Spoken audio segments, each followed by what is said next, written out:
नमस्कार साथियों, स्वागत है आपका हमारे YouTube channel focus I S P C S पर। साथियों, महाद्वीपीय विस्थापन का सिद्धांत जो है, ये बड़ा ही महत्वपूर्ण सिद्धांत है। इसको आज पढ़ेंगे हम। देखिए, आप जानते हैं कि 7 महाद्वीप हैं। कौन कौन से हैं? जैसे एशिया, अफ्रीका, यूरोप, उत्तरी अमेरिका, दक्षिण अमेरिका, ऑस्ट्रेलिया और अपना अंटार्कटिका। तो इनका जब निर्माण हुआ था, लगभग इस सिद्धांत के अनुसार 20 करोड़ वर्ष पहले ये महाद्वीप बनने शुरू हुए थे। पहले ये एक टुकड़ा था, एक भूभाग था पृथ्वी का। तो वो अब हम समझेंगे कैसे था। महाद्वीप विस्थापन जो है, महाद्वीप निर्माण की जो थ्योरी है, एक्चुअल में दो महत्वपूर्ण इसके सिद्धांत दिए हुए हैं। एक तो जो अल्फ्रेड वैगनर जी का जो सिद्धांत दिया हुआ है, ये आज हम पढ़ेंगे महाद्वीप विस्थापन का सिद्धांत। दूसरा है प्लेट टेक्टोनिक्स, जो बड़ा इंपॉर्टेंट है और वो थोड़ा एडवांस है, वो इसके बाद आया था, तो उसको नेक्स्ट वीडियो में देखेंगे।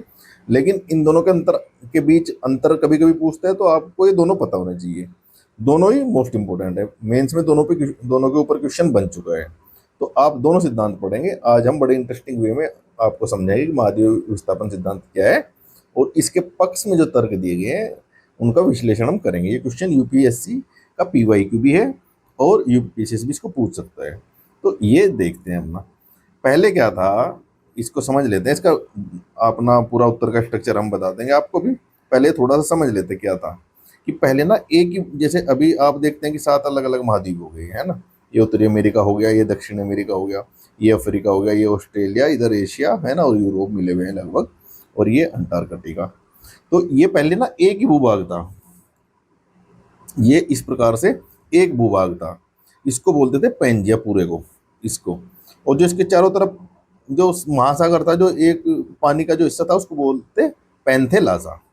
फिर ये टूटना शुरू हुआ लगभग 20 करोड़ वर्ष पूर्व। 30 करोड़ दिया हुआ है लगभग, इस समय टूटना हुआ था, टूटना शुरू हुआ था।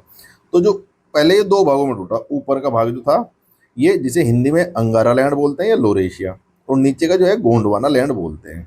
आप पढ़ते होंगे भारत में भी, जो गोंडवाना लैंड की चट्टान है, वहाँ क्या पाया जाता है? कोयला सबसे ज्यादा वहीं पाया जाता है। तो ये दो भाग बनते हैं इसके। इसको लोरेशिया बोलेंगे, इसको गोंडवाना ही बोलेंगे इंग्लिश में भी, गोंडवाना लैंड। ये आप पढ़ते होंगे, गोंड जो ट्राइब जो जनजाति है, ये इसी के नाम से ये बना हुआ है। देखिए कितनी प्राचीन ये जनजाति है। बोलते हैं कि जब गोंडवाना था तब से ये गोंडवाना लैंड थी। तो जो गोंड हमारे यहाँ है ना जनजातियाँ, तो ये उनके नाम से ये है। ये आपको पता होना चाहिए। अब ये फिर टूटते हैं, फिर क्या होता है, ये ऐसे अमेरिका इधर रहेगा, उत्तरी अमेरिका इधर, दक्षिण अमेरिका इधर, अफ्रीका ऐसे टूट जाएगा। ये फिर इससे भारत कैसे टूटेगा, ये ऊपर की तरफ चलेगा। ये सब बता देंगे अभी, और देखते हैं कि सिद्धांत है क्या। पूरा क्वेश्चन पढ़ते हैं पहले। महाद्वीप विस्थापन का सिद्धांत क्या है, इसके पक्ष में दिए गए तर्कों का विश्लेषण कीजिए। 200 शब्दों में क्वेश्चन आपको करना है। देखिए, पहले वही जैसे आपको बताया, 3 से 4 लाइन का इंट्रोडक्शन या भूमिका आप लिखेंगे बढ़िया सी। क्या है इसमें देखेंगे, सीधा लिखना है, टू द पॉइंट। भाई किसने दिया, कब दिया, इतना लिखेंगे, छुट्टी करेंगे। ये महाद्वीप विस्थापन का जो सिद्धांत था, जर्मनी के विद्वान थे अल्फ्रेड वैगनर ने दिया था। कब? 1912 में। इनके अनुसार वर्तमान महाद्वीप से पहले विशाल भूभाग पैंजिया के रूप में जुड़े हुए थे, जो सभी महाद्वीप हैं। बाद में टूटकर अलग अलग दिशाओं में विस्थापित हुए और वर्तमान महाद्वीपों का निर्माण हुआ, जो अभी बने हुए हैं, उत्तरी अमेरिका, एशिया वगैरह ये सब। अब इस सिद्धांत का हेडिंग डालेंगे सीधा, ऐसे आपको बॉक्स बना देना है मेन बॉडी का। जैसे मैंने बताया था कि हेडिंग आप जरूर डालेंगे, फिर सब हेडिंग और फिर पॉइंट्स। ये तरीका बेस्ट होता है। पैंजिया का निर्माण, अब सबसे पहले इसमें महाद्वीपीय सिद्धांत पूछा हुआ है कि भाई ये है क्या। तो आधा क्वेश्चन हमारा इसका होना चाहिए और आधे होना चाहिए पक्ष में तर्क। लगभग 1.5 पेज इसका हो जाएगा, 1.5 पेज इसका हो जाएगा, बाकी में इंट्रोड कंक्लूजन आ जाएगा।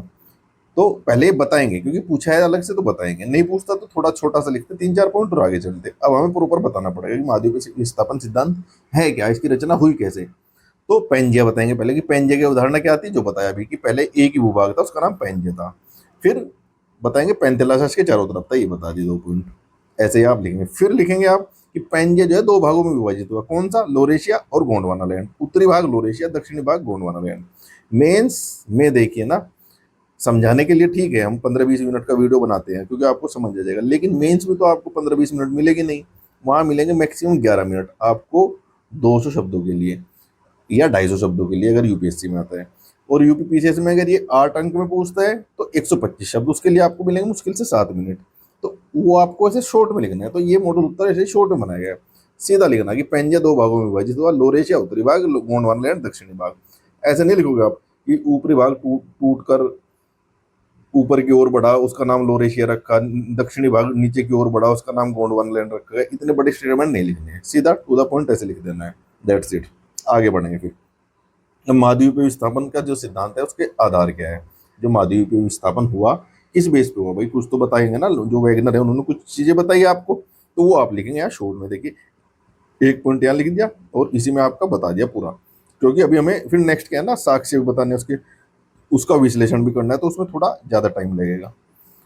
क्योंकि जब ये साक्ष्य बताएंगे ना तो उस इसका सिद्धांत की व्याख्या भी कुछ तो यही हो जाएगी नीचे, तो इसलिए आपको ऊपर वाला पार्ट जो है ये छोटा रखना है बिल्कुल, इसमें कोई आपको टाइम वेस्ट नहीं करना है, बस केवल एक इमेज बना देनी है, इससे ही आपका पूरा क्लियर हो जाएगा। विस्थापन का आधार क्या था भाई, इन्होंने क्या बताया वैगनर ने कि इनके अनुसार जो है महाद्वीप पे जो हल्की सियाल थी ना, सिलिका और एल्यूमिनियम चट्टाने, आप पढ़ते होंगे पृथ्वी की जब संरचना पढ़ते हैं, तो ये इससे बनी होती है महाद्वीप पे जो हमारी ऊपर की जो जमीनी जो भाग है, तो वो क्या है वो उससे बने थे।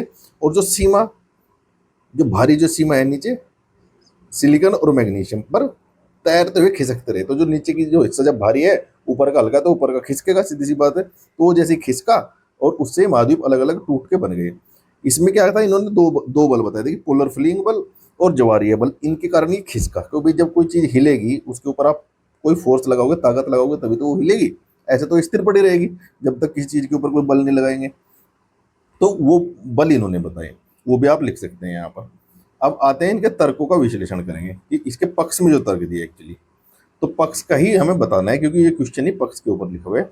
विपक्ष में जब बताएंगे तो वो जो बल है उनका, उनकी जो हम थोड़ा क्या है उनका प्रभाव बता देंगे, उनका कम था, इसलिए ये सिद्धांत सही नहीं है, मतलब इसकी इसलिए इतना सही नहीं है ये सिद्धांत। इसके बाद फिर प्लेट टेक्टोनिक्स आया। चलते हैं विश्लेषण के ऊपर, प्रमुख साक्ष्य और तर्कों का विश्लेषण, तो यही हेडिंग डालेंगे। अब आपका आंसर का दूसरा पार्ट शुरू हो जाता है। पहला पॉइंट क्या है इसमें, महाद्वीपों में साम्य अर्थात जिगसा फिट, तो पहला पॉइंट आप बताएंगे। जिगसा फिट क्या होता है, देखिए जब कोई जिग जैग इस प्रकार की आकृति होती है और इधर से भी कोई ऐसी आकृति है और वो फिट हो जाते हैं आपस में एक दूसरे में, आप वो देखते हैं ना पजल गेम जो बच्चे खेलते हैं, तो इसलिए इसको पजल फिट भी बोल सकते हैं, जिगसा फिट भी बोल सकते हैं। अब जिगसा फिट जो है इसका सबसे मेन जो तर्क था ये जिगसा फिट था, क्योंकि देखिए ये बोलते हैं कि दक्षिण अमेरिका का जो ये वाला तट है, ऐसे आपने देखा होगा, और अफ्रीका का ये वाला तट बिल्कुल फिट बैठता है, अगर इनको जोड़ दिया जाए तो ये फिट हो जाएंगे पजल के जैसे, बिल्कुल सही बात है इनकी। यही आप देखते हो मेडागास्कर जाए देखना, मैप उठाकर देखना, जहां से मेडागास्कर टूटा हुआ है यहाँ तो थोड़ा अफ्रीका ऐसे दबा हुआ है कि ऐसा लगता है कि जैसे ये यहाँ फिट होगा पहले और टूट कर थोड़ा इधर बढ़ा। ऐसे ही यहाँ भारत को फिट करेंगे आप तो यहाँ पूरा भारत फिट हो जाएगा, क्योंकि गुजरात का देखते हैं ना, गुजरात का नक्शा ऐसे है, अगर भारत को यहाँ लाएंगे हम तो यहाँ फिट बैठेगा भारत ऐसे। तो ये इन्होंने जिग्सा फिट की थ्योरी दी। इसी प्रकार ऑस्ट्रेलिया को ऊपर उठाएंगे तो वो जुड़ा हुआ दिखेगा कि पहले एक भूभाग था और फिर ये टूटकर अलग अलग दिशा में चले तो ये दूर हो गए। अब वर्तमान स्थिति में जो है ये सातों महाद्वीप इस प्रकार है, तो यही यहाँ लिखा हुआ है, शॉर्ट में आप लिख देंगे। और सबसे बेस्ट होता है कि आप एक आकृति बता देंगे तो वो फिर आपका आंसर पढ़ेंगे, मेरी जो निरीक्षक है वो समझ जाएगी इसको जिग्सा फिट पता है कि जिग्सा फिट है क्या, अर्थात साम्यता क्या है, जो महाद्वीप में जो साम्यता है। अब दूसरा पॉइंट होगा महासागरों के जो पार चट्टान है, मतलब जो इधर भी है कुछ चट्टान है और इधर भी है, तो उनकी जो आयु में समानताएं हैं। देखिए जो ब्राजील के तट की तरह चट्टान होंगी और जो यहाँ है ये लगभग सेम जो उतनी वर्ष पुरानी है, तो इससे लगता है कि भाई ये पहले कहीं जुड़ी होगी, एक ही चट्टान होगी और टूट के जब महाद्वीप टूटे तो आधी इधर रह गई आधी उधर रह गई। तो ये देखिए इनकी चट्टानों में ये आप कीवर्ड लिखेंगे, भाई ऐसे हवा में तो बताएंगे नहीं कि इनकी एक एज थी, अब बताएंगे आप रेडियोमेट्रिक डेटिंग से यह प्रमाणित हुआ है कि ब्राजील तट जो है दक्षिण अमेरिका गए और पश्चिमी अफ्रीका की चट्टाने जो है लगभग समान काल की है, उतनी ही उनकी एज है। जो ब्राजील तट की जो चट्टाने है और यहाँ जो सहारा रेगिस्तान है, यहाँ जो चट्टान है ये लगभग समान एज की है, तो इसका मतलब ये पहले एक ही चट्टान थी। दोनों तटों पर 200 करोड़ वर्ष पुरानी चट्टानें मिलती है, तो ये देखिए, तो इसका मतलब मेल भी खाती है, उनकी उनकी मिट्टी और सब जो सेल्स हैं वो भी मिलते हैं और एज भी मिलती है, तो क्या साबित होता है कि भाई सेम टाइम होगा उनका निर्माण का। तो ये दिया दूसरा। तीसरा क्या है कि जीवाश्मीय साक्ष्य फॉसिल एविडेंस, ये इन्होंने क्या दिया है कि जो वनस्पति कुछ इधर है दक्षिण अमेरिका में वही यहाँ मिलते हैं, वही भारत में मिलते हैं, है ना, ऐसे ही जीवाश्म यहाँ मिलेंगे यहाँ मिलेंगे यहाँ मिलेंगे, तो इसका मतलब ये सब जुड़े हुए थे। देखिए ये 3 पॉइंट में यही लिख दिया। इसमें जो आपको याद करना है, एक ये कीवर्ड है ग्लेसोपटेरिस और दूसरा मेसोसोरस, ये आप कीवर्ड लिखना ही लिखना है, इसके बगैर ना आप कुछ भी लिख दीजिए, यहाँ चाहे 10 लाइन लिखोगे तो भी प्रभावी नहीं होगी आपकी। जीवाश्म में साक्ष्य है तो उसका कीवर्ड आप दोगे ना, टेक्निकल कीवर्ड। देख, हर सब्जेक्ट की एक शब्दावली होती है, तो उसमें से ना कुछ कीवर्ड आपको उठाने होंगे, तभी आपका उत्तर अच्छा लगेगा। अब ये है ग्लेसोपेटेरिस वनस्पति, क्या था ये देखिए, इसका एक लाइन में व्याख्या कर दें। इस वनस्पति के जीवाश्म वर्तमान में दूर दूर स्थित महाद्वीपों जैसे दक्षिण अमेरिका, अफ्रीका, भारत, ऑस्ट्रेलिया और अंटार्कटिका में पाए जाते हैं। तो इससे क्या साबित होता है भाई, उड़कर तो जाएंगे नहीं वहां जीवाश्म, तो इसका मतलब ये होता है कि वो पहले से जुड़े हुए थे एक जगह, जब टूटे कुछ यहाँ बचे हुए, कुछ यहाँ बचे, कुछ यहाँ बचे, और वो फैल गए थे पूरी दुनिया में। तो ये आप देंगे। मेसोसोरस, ये सरीसृप का है, रेप्टाइल थे ये पहले, तो ये भी मिलते हैं ऐसे, ये मीठे पानी का छोटा रेप्टाइल था, है ना। तो इसके जीवाश्म कहाँ है, दक्षिण अमेरिका में मिलते हैं, पूर्वी तट पर मिलते हैं, मतलब जो दक्षिण अमेरिका का ये पूर्वी तट है और अफ्रीका का पश्चिमी तट है, तो ये सेम मिलते हैं, तो ये जुड़े हुए थे। तो ये हो गए जीवाश्मीय साक्ष्य अर्थात फोसिल एविडेंस। अब प्लेसर निक्षेप। प्लेसर निक्षेप क्या होता है, जैसे ये समझ लीजिए कुछ चट्टाने हैं, है ना, ऐसे है। यहाँ से क्या हुआ कि पानी आया और ये चट्टाने टूटी, तो हल्की मिट्टी बह जाएगी और जो भारी धातु है वो वहीं रुक जाएंगी। तो यही प्लेसर निक्षेप जो थे, जो ब्राजील में पाए जाते थे और घाना में। देखिए ब्राजील यहाँ है, ये आपको पता, और घाना यहाँ है अफ्रीका में। तो ये प्लेसर निक्षेप से जो यहाँ खनिज मिल बने थे वो यहाँ भी है और यहाँ भी है। जबकि इनका मानना है कि जो यहाँ जो चट्टाने हैं, जो अफ्रीका में जो चट्टाने हैं, वहाँ प्लेसर निक्षेप हुआ ही नहीं, वहाँ उस प्रकार की चट्टाने नहीं है कि बह जाए और रिस जाए। ब्राजील में वो चट्टाने हैं, तो लेकिन वो जो धातु है वो यहाँ भी है, सोना और यहाँ भी है, तो इसका मतलब ये दोनों एक ही मिले हुए थे। तो यही इन्होंने बताया कि घाना के अफ्रीका तट पर सोने के विशाल निक्षेप पाए जाते हैं, लेकिन वहाँ सोने की शिराएं, वेन्स नहीं है, जो बताया ना प्लेसर निक्षेप जिससे बनते हैं अभी। जबकि ब्राजील में शिराएं मौजूद हैं, जिससे कि ये यहाँ इकट्ठा हो गए थे धातु, बड़ी महंगी महंगी जो सोना वगैरह है। तो इसका मतलब है ये पहले एक जुड़े हुए थे, यही सेम लिख दिया। अब पैलियो क्लाइमेटिक एविडेंस भी मिलते हैं, पूरा जलवायु अर्थात प्राचीन जलवायु। भाई इसमें आप टिलाइट भी लिख सकते हैं यहाँ ना, टिलाइट भी वही होते हैं। टिलाइट क्या होती है, जो हिमानी निर्मित चट्टाने होते हैं, टिलाइट, ये भी आप जरूर लिखेंगे, ये भी एक इंपॉर्टेंट कीवर्ड है, यहाँ मॉडल आंसर में नहीं दिया टिलाइट। कि टिलाइट का की उपस्थिति क्या है, ब्राजील में भी है, अफ्रीका में भी है, ऑस्ट्रेलिया में भी है। टिलाइट क्या होते हैं ये समझ लीजिए आप, कि जो हिमानी निर्मित जो है ना, जब हिमानी से जो चट्टाने बनती है, तो उसमें क्या होता है कि वो चट्टाने लंबे काल में बनती है, और वो एक ही प्रक्रिया से बनती है, केवल इसी प्रकार की प्रक्रिया से हिमानी निर्मित चट्टाने, जब अपक्ष उसका अपर्दन होता है, तो वे चट्टाने यहाँ भी मिलते हैं, यहाँ भी मिलते हैं। टिलाइट चट्टानों की उपस्थिति, एक हेडिंग अलग से आप ये डाल देंगे, तो वो भी एक आपका एक्स्ट्रा पॉइंट हो जाएगा। ये फिर पूरा जलवायु को वही, ये अच्छा ये यहाँ दिया हुआ है, ये बस इन्होंने यार टिलाइट नहीं लिखा, टिलाइट हम लिख देंगे यार, टिलाइट लिखेंगे आप, ये जरूर लिखेंगे टिलाइट वर्ड, है ना, कीवर्ड। तो ये लिखेंगे कि भाई दक्षिण गोलार्ध में क्या हुआ है, विस्तृत, कई विस्तृत महाद्वीप, जैसे अफ्रीका, प्रायद्वीपीय भारत, है ना, जैसे हमारा ये जो एक मूवी आई थी KGF, कोलार गोल्डफील्ड, है ना, वो वाली चट्टाने जो वहाँ टिलाइट चट्टाने मिलती है उसके आसपास, और सोने के डिपोजिट भी मिलते हैं। पर एक समान हिमानी निर्माणित ग्लेशियर साक्ष्य मिलते हैं अर्थात टिलाइट मिलते हैं। इससे पता चलता है कि ये सब गोंडवाना लैंड का हिस्सा थे, जो नीचे वाला है गोंडवाना। देखिए प्रीलिम्स में भी क्वेश्चन पूछता है कि गोंडवाना लैंड क्या है ना, पेंजिया, पेंतेलासा, और ये आपका लोरेशिया, है ना, जिसे अंगारा लैंड बोलते हैं हिंदी में। कई बार इंग्लिश में लोरेशिया लिखाएगा, तो आपको लोरेशिया भी पता होना चाहिए। पता चला कि आप अंगारा लैंड याद करे हुए, वहाँ लोरेशिया पूछ लिया, ऐसे लिख देता है वो, तो ये आपको पता होना चाहिए। तो ये 4-5 साक्ष्य हैं, इनका विश्लेषण हमने किया, क्योंकि यहाँ पूछा तर्कों का विश्लेषण करना है। और अगर विपक्ष में पूछता है तो आप वही लिख सकते हैं कि भाई जो ये जिस जो बल इन्होंने बताए हैं वेगनर ने, वो इतने सफिशिएंट नहीं है। भाई जवारीय बल से इन्होंने बोला कि जवारीय बल से खिसके हैं, लेकिन उन्होंने जो इसके विपक्ष में जो विद्वान है वो बोलते हैं कि जवारीय बल से इतना बड़ा भूभाग खिसक ही नहीं सकता है। दूसरा, एक विपक्ष में क्या बोलते हैं इसके, कि इन्होंने बताया कि 20 करोड़ वर्ष पूर्व टूटना शुरू हुए थे।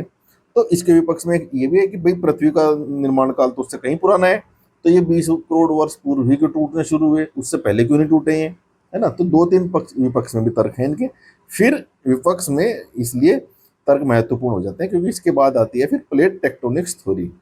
तो वो हैरी हैस जो आप पढ़ते हैं, वो प्रीलिम्स में क्वेश्चन आता है, तो वो प्लेट टेक्टोनिक्स थ्योरी जब आएगी, वो फिर इसके कुछ सिद्धांतों, इस सिद्धांत को थोड़ा खारिज करती है, थोड़ा अपने से ऐड करती है उसमें भी वही प्लेट टेक्टोनिक्स में भी देखा होगा ना, सी फ्लोर स्प्रेड अर्थात समुद्रीय नितल विस्तारित जो होता है वो, उसमें भी ये बताया कि ये बढ़ रहे हैं अभी भी, आज भी जो है प्लेट जो है खिसक रही है। तो उसी से भूकंप भी आता है, लगभग वही है, लेकिन उसमें कुछ एडवांस चीजें हैं। तो ये आप दोनों सिद्धांत पढ़ लेंगे, ये बताया, अगली वीडियो में अगला सिद्धांत बताएंगे। इसका निष्कर्ष आप देख लीजिए छोटा सा।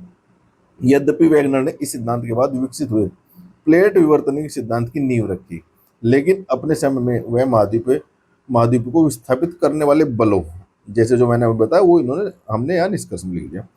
ध्रुवीय फ्लिंग बल और ज्वारीय बल की सही व्याख्या नहीं कर पाए। तो इनके सिद्धांतों की केवल आलोचना ही होती है कि भाई जो बल जो है जिसकी वजह से खिसकेंगे, वो आप अच्छे से व्याख्या नहीं कर पाए। सिद्धांत आपका गलत नहीं है, लेकिन आपने उन बलों की व्याख्या अच्छे से नहीं की। तो आगे प्लेट टेक्टोनिक्स में इस प्रकार के बल जो है एग्जैक्ट कारण भी बताया गया कि पृथ्वी की चट्टानें क्यों खिसक रही है, क्यों नहीं खिसकी है, इन बलों का प्रभाव पड़ा है कि नहीं पड़ा है, तो ये सब बताया गया है, वो उसमें डिस्कस करेंगे। और फिर भी इनका सिद्धांत महत्वपूर्ण था। तो जैसे बताया कि हिस्ट्री और ज्योग्राफी के जो क्वेश्चन आते हैं उनको आप आगे से जोड़ दोगे अगले सिद्धांत से, तो वो अच्छा निष्कर्ष हो जाएगा। तो यही इसका निष्कर्ष हो जाएगा। तो इस प्रकार दोस्तों आप लिखते रहिए, पढ़ते रहिए, और वीडियो अच्छी लगती है तो लाइक कीजिए। और आधार सीरीज में अगला क्वेश्चन फिर लेकर आते हैं ज्योग्राफी का, एक महत्वपूर्ण वाला क्वेश्चन। तो मिलते हैं अगले वीडियो में, तब तक के लिए जय हिंद।